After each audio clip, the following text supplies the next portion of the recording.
তোমরা অনেকেই বলেছো যে দিদি পর্তুলিকার আপডেট দাও। পর্তুলিকার আপডেট আর কী দিই বলো তো? পর্তুলিকার বেশি ভ্যারাইটি তো আমার কাছে নেই, যা আছে সবই পার্সেলানের ভ্যারাইটি আছে। পার্সেলানের প্রায় 4-5 ভ্যারাইটি আমার কাছে আছে, আর পর্তুলিকার মাত্র 2টো ভ্যারাইটি আছে। কিন্তু পর্তুলিকা আর পার্সেলান দুটো ফুলের মধ্যে পার্থক্য কী বলো তো? পর্তুলিকা আর পার্সেলানের মধ্যে আমি কিন্তু কোনো পার্থক্য খুঁজেই পাই না, কারণ এই দুই ফুল গাছই কিন্তু আমাদের গ্রীষ্মকালে ভরে ভরে ফুল দেয়, আর গাছ জুড়ে মনে হয় যেন এটা একটা সত্যি জীবন্ত ফুলদানি, কারণ গাছে এত প্রচুর প্রচুর পরিমাণে ফুল ফোটে, তোমাদেরকে কী আর বলবো।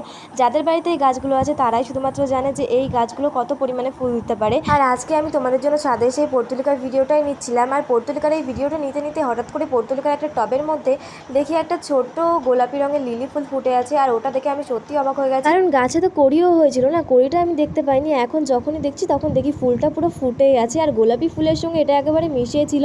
যদি অতটা খেয়াল করে আজকে হয়তো তোমাদের ভিডিওটা না আমি বানাতাম, তবে এই ফুলটাকে আমি আজকে খেয়ালই করতাম না। যাই হোক, বর্ষার জল পেয়ে তাহলে পর্তুলিকাটা ফুটেই গেছে। আচ্ছা, তোমাদের কোন ফুলটা ভালো লাগে, পর্তুলিকা, পার্সেলান নাকি রেইন লিলি? আর এই পুরো ভিডিওটাতে আমি একটা ভুল কথা বলেছি, তোমরা কি সেটা ধরতে পেরেছো?